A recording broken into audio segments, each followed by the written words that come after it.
dagaalkii sokeeye markuu ceergaabo uu ka qarxay oo de Soomaaliya oo dhan ay hulcaysay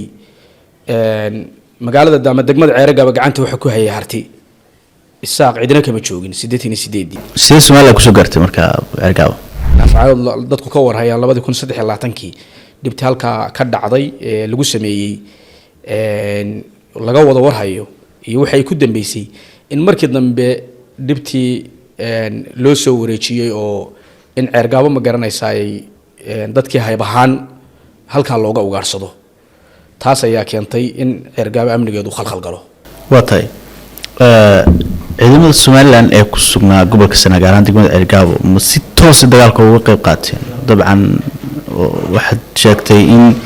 ay aan ognahay inay magaalada gacanta ku hayeen oo Soomaaliland systemka magaalada ka jirtay meesha la yiraahdo balli gubadle iyo gibilay wiil ka soo duulay oo guryaha ceergaabo daaraha isku qoray hartiga aynu maanta ka wada warhayno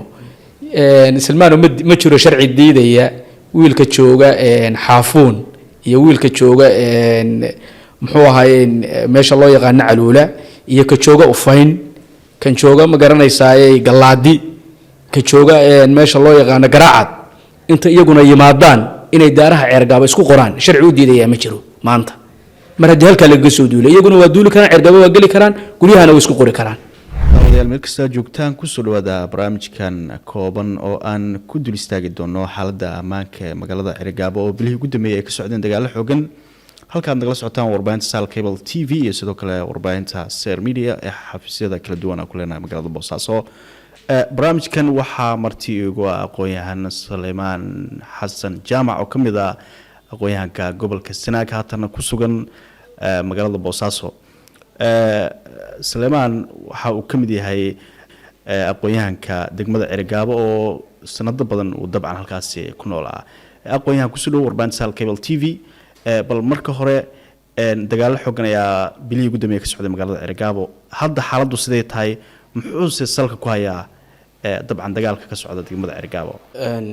wa alaykum salaam wa rahmatullahi wa barakatuh Salmaan aad baad u mahadsantahay adiga bahda Sal Cable martiqaadkan caaway fidiseen waxa weeyaan studio-ha kan run ahaantii ceergaabo ama degmada ceergaabo waxay ahayd ma garanaysaa run ahaantii magaalo nabadeed dadku nabadkooda yaalaan laakiin xilliga kan ama waqtigan aad weydiisay xaadirka ah magaaladaasi waxay ku jirtaa xaalad aan inaba caadi ahayn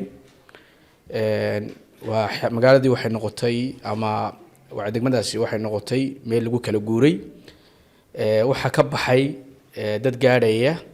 oo lagu qiyaaso ilaa 45,000 oo waxay uga kala baxeen dhanka galbeedka iyo dhanka bariga dhanka galbeedka markaan ku leeyahay dadka xagga gaadhay ama galbeed u baxay waxay daadsan yihiin Hargeysa Burco ilaa meesha la yiraahdo Ceelaf Weyn Yufle ilaa meel la yada Laanqaciye iyo buuraha Daalo dadkaasi waxa weeyaan dhanka kalena aad ba xaga kan ma garanaysaa dhanka barigana looga soo baxay oo dadku waxay soo gaadheen ma garanaysaa deegaamada sida ma garanaysaa UB iyo Xingalool dhanka kale baran Hadaaftimo ilaa Qardho Boosaaso Carmo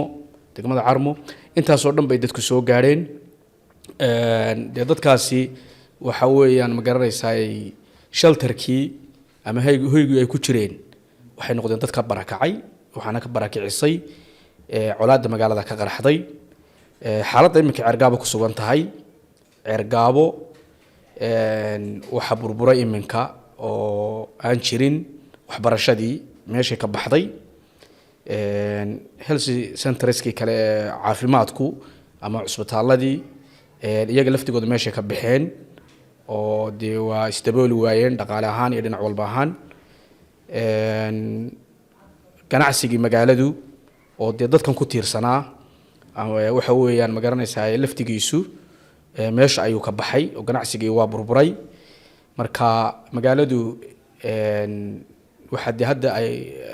qilqil ugu jirtaaba ma garanaysaa korontadii oo laftigeedu dee aan in ma garanaysaa la iska sii qasbayo marka xaalad waxay ceergaaba gashay mugdi ah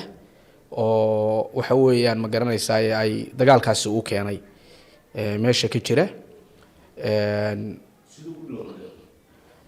walaal dagaalkani Salmaan wuxuu ku bilaabmay magaalada tan waa magaaladii waagi hore civil war ku ka dhacay 88 magaalooyinka lagu kala guuray bay kamid ahayd laakiin markii dambe nabadda dib loo unkay oo bulshadu ay dib u unkeen dagaalkan hadda wuxuu ka bilaabmay de magaaladu waa magaalo la wada yaalo dadka majority-ga yaalaana dadka ugu weyn oo ama qabaylada ugu waaweyn oo yaala waxa weeyaan beelahan harti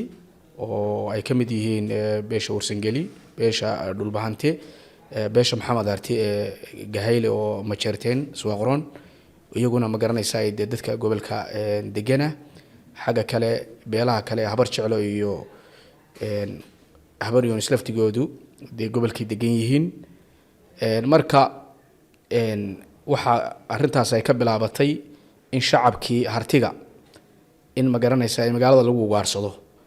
oo waxa weeyaan ma garanaysaa ay amni daro soo food saarto iyadoo ma garanaysaa ay iyadoo awood ciidan loo adeegsanayo dadka awood ciidan baa loo adeegsaday shacabka hartiga ee magaalada degan awoodda ciidanka waxa adeegsanayay maamulkii markii hore meesha ka talinayay Muuse Bixi iyo ina kaahin markii dambena xilka cirra kala wareegay waxaad moodaa in markaa la isu dhiibay oo hadba ma garanaysaa xaaladii ceergaabo halkii laga sii waday faldambiyeedyo dilaalaba magaalada ka dhacay oo aanu maamulku waxba ka qaban oo uu ku guuldaraystay maamulka meesha ka jira oo 1 iyo 2 iyo 3 aan midna ahayn marka taasi waxay keentay in dadkii aqoon-yahanka ahaa ganacsatada ahaa indheergaradka ahaa ee magaaladu waxa weeyaan ay magaalada iskaga tagaan ee harta ay ka baxaanba iskaga tagaanba markii xaaladaha noocaas wax laga qaban waayo arrimahaasna waxa keenay colaad ka jirtay meel ka baxsan degmada Ceerigaabo in Ceerigaabo loo soo wareejiyay oo buqdarkayn iyo waxa weeyaan meesha la yaado Qorilugud dhibaatadii ka jirtay ama dagaalkii Laascaanood halka ka dhacay oo Laascaanood dadku ka warhayaan 2023 dhibta halka ka dhacday lagu sameeyay laga wada warhayo iyo waxay ku dambeysay in markii dambe dhibtii loo soo wareejiyay oo in Ceergaabo ma garanaysaa ay dadkii haybahaan halka looga ugaarsado taas ayaa keentay in Ceergaabo amnigeedu khalkhal galo waatay ciidamada Soomaaliland ee ku sugnaa gobolka Sanaag gaar ahaan degmada Ceergaabo ma si toos ah dagaalka uga qayb qaateen dabcan waxaad sheegtay in ay aan ognahay in iyagu magaalada gacanta ku hayeen oo Soomaaliland systemka magaalada ka jirtay bal iyagas Salmaanow toos bay uga qayb qaateen de ma garanaysaa maamul ahaan iyaga magaalada ka talinayay awoodda ciidanka waa la isticmaalay waxba lagu garan karaa oo arinta ugu weynayd yarkii ma garanaysaa Salmaan la oranayay oo ma garanaysaa dhalinyarada hartiga kamid ahaa in awoodda ciidanka lagu weeraray oo guriga guriga lagu dumiyay markii dambena taas ay keentay beeshuu ka soo jeeday laftigeedu inay iyaduna talaabada la mid ay qaadeen oo iyaguna ay dib geysteen oo dhibtiina mar walba ay sii socotay marka taa haddana waxa kale oo la socota in ma garanaysaa ganacsiyadii magaalada shacab iyo ciidanka oo istaba socda maamulkii Soomaaliland iyo shacabkii meesha deganaa ay saaq inay ganacsiyada hartiga ay boobayeen oo loo wada jeeday oo media laga arkayay oo aan indhaha laga qabsan karin taasi waxay keentay de marka waxa weeyaan korwaayal waa wada indho dadkii hartiga ay meesha deganaa haday ahaayeen Warsangeli haday ahaayeen Dhulbahante haday Gahayle ahaayeenba in maadaama xaaladda noocaas ay gobolka soo food saartay awood ciidan meesha ku jirto oo maamul shacab waxba kama taro in ma garanaysaa ay maatadoodii iyo dadkoodii kala soo baxaan sidaas marka waxa weeyaan gobolka lagaga soo baxay dagaal weyn kama dhicin laguma dagaalamin sidaas ayaa lagaga soo baxay inta badan dad kala duwan baa degan ergaabo iyo dabcan gobolka Sanaagba waxaan la sheegaa inta badan in dhaqameed amaba qodobo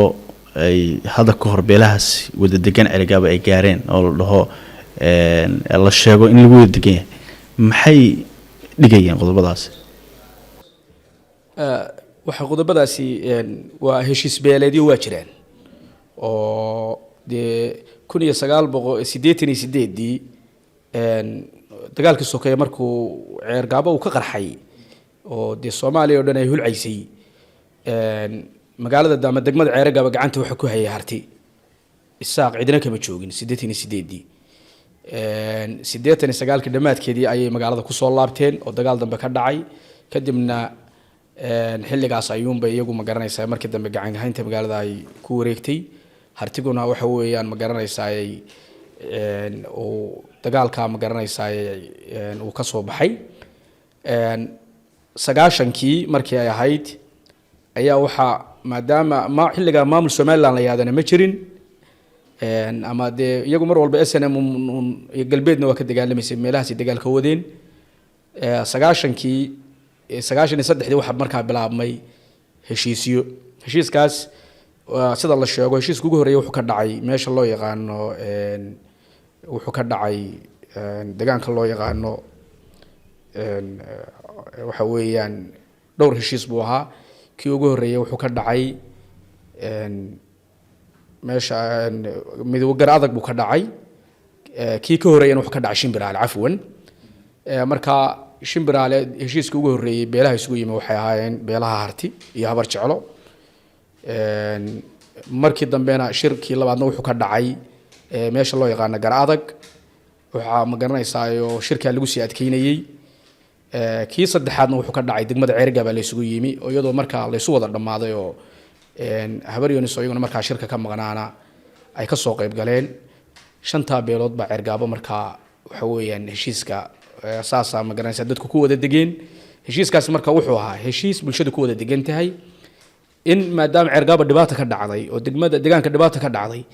ciidana noloshu waa u suuragali weyday iyaga waa ku nasan waayeen ceergaabo oo nolol waa uga suuragali weyday marka nin walba inuu qaato nabadda danta ugu jirtay marka waxa weeyaan beelaha marka waxa weeyaan waayilkii markaa jiray guurtidii talinaysay waxa la isla qaatay in ma garanaysaa ay nabad lagu wada noolaado waxyaabo laga heshiiyay waxa kamid ah markaan soo qaadano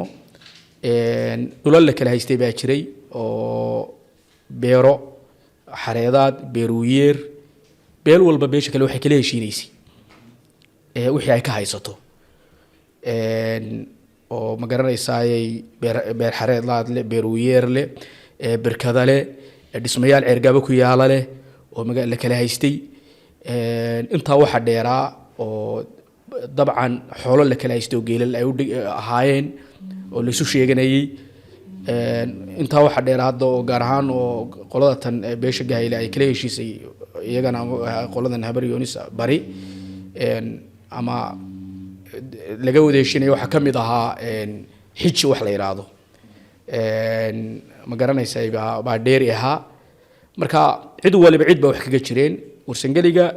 habar yoonis bari waxbaa kaga jiray dhulbaanta habar yoonis bari waxbaa kaga jiray habal jecrada waxbaa kaga jiray dhulbaante gahayle waxbaa habar yoonis kaga jiray marka dadku processku saas u shaqeynayay laakiin ta kaliya qaladku ka dhacay ama aan suuragalin waxay ahayd dawladnimada niman yahow saaqsideen u wadaagayna haddii ceergaabo la isugu tegay taa la isma weydiin waxay ahayd ma garanaysaa arrin kor loo hayo dawladnimada sidaynu u wadaagayna ilaa kaliya Soomaaliya ku soo gaartay marka ceergaabo maadaama ay de markii hore joogeen magaalada oo iyagoo SNM baa joogtay sidii uun bay ku tayoobeen bulshada hartigu mar walba waxay dhowrayeen in ma garanaysaa ay inta xaaladu isbedelayaan in ummaddu nabadgelyo ku wada noolaato Puntland laftigeedu han bay kala hayd oo SSDF oo 98 la asaasiyay han weyn bay waxay kala hayd gobolka Sanaag oo de wuxuu ku jira gobolada wuxuu ku jira ma garanaysaa ay gobolada Puntland buu Sanaag ka tirsan yahay laakiin siyaasiyiinta Puntland ama cid kasto markaa madax Puntland u ahayd ama waayeel ka soo jeeda mar walba waxay tixgelinayeen ummadda heshiiska ku wada nool maadaama dowladda Soomaaliyeed ay baaba'day aan wax dowladnimo gacanta hadda lagu hayn bal in dadka Soomaaliyeed isu yimi oo wuxuun nabada ku wada yaala inaan la carqaladayn laakiin wax heshiisa ama ummad afti laga qaaday oo lagu midaysan yahay in Soomaaliland sida lagu raaco Salmaan oo ma jirin waa tahay imika hadda xaaladdu faray ka baxday dabcan dadkii goobo kala duwan u qaxeen dhibaato badan baa gaartay dadkii maatada ah oo soo qaxday oo dhaqameedka Soomaaliland waxay sheegeen inay dabcan arintan ay nabadgelyo ku soo dabaal lahayn oo nabadgelyo ay dabcan door bidayaan arintaas lagu soo dabaalo bal ka waran iyaga dhankooda iyo fikradaada dabcan hadalladooda see kula dhinaca kale see ma soo dhaweyn karaan hadalka waa su'aal meesha ku jirta nabaddu waa waxyaabaha bulshada ku wada yaalaan oo Soomaalida waxay tiraahdaa inta nabaddu joogtaa ninba laba nin leeyahay Salmaanow nabadaasi waxaan u malaynayaa odayaal dhaqameedka ka soo jeeda degmada Ceergaabo ee dhanka qolada tan reer Isxaaq sheeganaya inaan nabadda Ceergaabo gacanta ku hayn nabadda Ceergaabo waxaad moodaa inay saameyn ku leeyihiin niman jooga Burco iyo Hargeysa oo ay u yeedhinayaan qolada nabadoonnada halka degan ee reer Isxaaq wax loo yeedhinayo laakiin kama go'ana nabadda dhabta ah hartigu mar walba waxay ku dadaalayaan Ceergaabo ma garanaysaa nabadgelyo in lagu wada yaalo dhowr jeer baan aan u jeednay ma garanaysaa dadka iyadoo loo kala dabqaadayo oo bal nabadda aan gacanta ku dhigno mar walba arrintu waxay ka furmaysay oo mar walba carqaladda nabad ku ah khatar ku ahaa odayaal dhaqameedyo ay ka mid yihiin buur madow iyo rag la mid ah oo soo faragelinayay isimada gobolka Sanaag ee qolada hogaamiye dhaqameedka ay leeyihiin qolada Isaaq heshiiska la gaadhayo marka waxaad moodaysaa mundul gubanaya kama naxo ninka qorolugud ka yimi oo 500 ascanood lagaga haysto ay kaga xiran yihiin oo habar jeclo wax nabadgelyo oo Ceergaabo kale yahay ma jirto ama cid uu qaban kara ma jirto oo beesha ku abtirsata oo habar Yoonis bari ama habar Yoonis habar jeclo dama qaban karto because of gurigoodii baa gubanay iyaguna guri kale inuu gubtay bay doonayaan marka waxaad moodaa nabadaasi u fiirsasho dheer ayay u baahan tahay waa tahay maxaa xal ah baas la dhigi kartaa ka aqoon ahaan oo dabcan ay ku dameyn doontaa xaaladda Ceergaabo waa sax weeyaan Salmaan gobolka horta waa lagu soo duulay meel fog baana lagaga soo duulay waxa weeyaan Somaliland doorkii ay lahayd gobolkaas kama ay soo bixin haday dadka u arriminayeen muddo 30 sano ah inay maamul awoodoodii maanta dadkii u adeegsadaan waa fashil ku yimi xafiiska Hargeysa ku yaal ma garanaysaa halka laga xukumo waa fashil ku yimi Ceergaabana lama xaaladaha Burco iyo Berbera waxa lagu dhaqayo Ceergaabo waa meel ay community kala duwan degan yihiin marka laakiin sidii loola tacaamulayay ma aysan fahmin marka hadii meesha la yiraahdo Balligubadle iyo Gibiley wiil ka soo duulay oo guryaha Ceergaabo daaraha isku qoray hartiga aynu maanta ka wada warhayno Salmaan ma jiro sharci diidaya wiilka jooga Xaafuun iyo wiilka jooga muxuu ahaayeen meesha loo yaqaan Caluula iyo ka jooga Ufayn kan jooga ma garanaysaa Galaadi ka jooga meesha loo yaqaan Garaacad inta iyaguna yimaadaan inay daaraha Ceergaabo isku qoraan sharci u diidaya ma jiro maanta mar haddii halka laga soo duulay iyaguna waa duuli karaan Ceergaabo waa gali karaan guryahana way isku qori karaan macnaha arrimahaasi halka ay gaareen waxaan aaminsanahay markaan hoos u dego gobolkani Somaliland maanta waa dayacday reer Puntland Saciid Cabdullaahi Deni gobolkan waa dastuurka Puntland buu ku jira waana u dhaartay madaxweyne ku-xigeenka Ilyas Cismaan Lugodoor oo madaxweyne ku-xigeenka Puntland isna gobolku ka soo jeeda dhanka kale gudoomiyaha baarlamaanka Cabdirasaaq Saciid Axmed isna wuxuu ka soo jeedaa gobolka kan Sanaag maanta sharci u diidaya ma jiro degmada Ceergaabo inay farageliyaan oo galaan maadaama dadkoodii lagu xadgudbay oo waxa weeyaan ma garanaysaa loo wada jiro maanta shaltiradoodii iyo hoog ay ku jireen ka soo barakaceen sharci u diidayaa ma jiro waxaana nasiib darro weyn oo nasiib darro weyn caawaan u arkaa in xildhibaano ka soo jeeda gobolka Sanaag oo mushahar ku qaata aanay ilaa xilliga maanta aysan ka hadlin dadka dhibaatada loo geystay xafiiska Garowana iska xaadiriya oo waxa weeyaan Allah ilaahay aan ka reebo ninka la yaado Mursal xildhibaan Mursal oo isagu suldaanka la socday inta kale laakiin ee ka soo jeegtay gobolka Sanaag waxa weeyado dadku dhibaatada soo gaadhay inay ka aamusaan Salmaan waniga lama wanaagsana waa inay doorkooda qaataan sababtoo dadka ay siyaasad ahaan ku metelayeen baa dhibaato loo geystay xalkuna wuxuu noqonayaa haddaan taal raacsado niyo meeshii waa lagu guuldareysay Soomaaliland ku guuldaraysatay maamulkeedii Soomaalina dee maanta qabaa'il bay u kala degan tahay xalka anigu waxaan u arkaa inta Soomaaliya dawladnimo ay isugu imanayso cid walba waxay leedahay inay maamulato nimanka reer Sheekh Isxaaq Ceergaabo in bay ka degaan oo markan degmada Sanaag ay tahay 5 degmo degmada bar bay ku leeyeen oo ah degmada Ceelaf Weyn iyo Ceergaabo bara 3 degmo iyo badna hartiba iskale marka maanta meel horti loogu caga jugleeyo meesha ma taalo waxaan aaminsanahay gobolka wixii kaga soo aaday percentage ahaan ama half noqdo ama rubuc han noqdo inay odayaashu la hadaafaan bay xaq u leeyihiin oo ay ma garanaysaa Ceergaabo sidii hore lagu maamuli karo kulay daanigu xalkeeda marka waxaan u arkaa Somaliland Jaaniskeedii ku aadanaa Ceergaabo waa lumisay xafiiska Hargeysa ku yaala waa lumiyay Cabdiraxmaanna wadadii ragga hore qaadeen uu qaaday hadeer isaguna oo deemashii maanta waxa yaacay jabhado SSB iyo GT6 iyo Somaliland maamulkoodii maanta maamul Ceergaabo ka dhex jira ma jiro waxa jabhadaas ayaacaya degmada Elbow ee gobolka Sanaag shirar ayaa dhawaan ka socday oo mid kamid ah beelaha harti uga socday qodobada ka soo saareen shirkii sidee qodobadaas ay dhaqangal u noqon karayaan dabcan maxay adigu fikradaada kula tahay Elbow shirkii ka dhacay aad baan ugu faraxsanahay ay beesha ama garanaysaa ay Maxamuud Harti ay qabsadeen waxa weeyaan suldaankuna aad buu ugu mahadsanaa sababtoo ah shir waqtigiisii xilligiisii ku soo beegmay buu shirkaasi ahaa qodobadii ka soo baxayna waxa weeyaan ma garanaysaa ay qodobo marka beesha oo ka shirtay gobolka ay dan u aragtay bay ahaayeen haddii la dhaqan galiyana qodobadii mara dalkeenaya weeye haddii xagga colaada loo qaatana waxa weeyaan hadba dhinac loo dhigo weeye waa seef laba af leh laakiin shirkaasi xilligiisa iyo waqtigiisu yimi waana ku farxsanahay in shirka ka balaaran bisha 15keeda beesha la ilaamiyay oo si fiican looga sii aransanayo looga gacan buuxsanayo marka shirka beeshu qabsatay aad baan ugu farxsanahay boqolkiiba boqol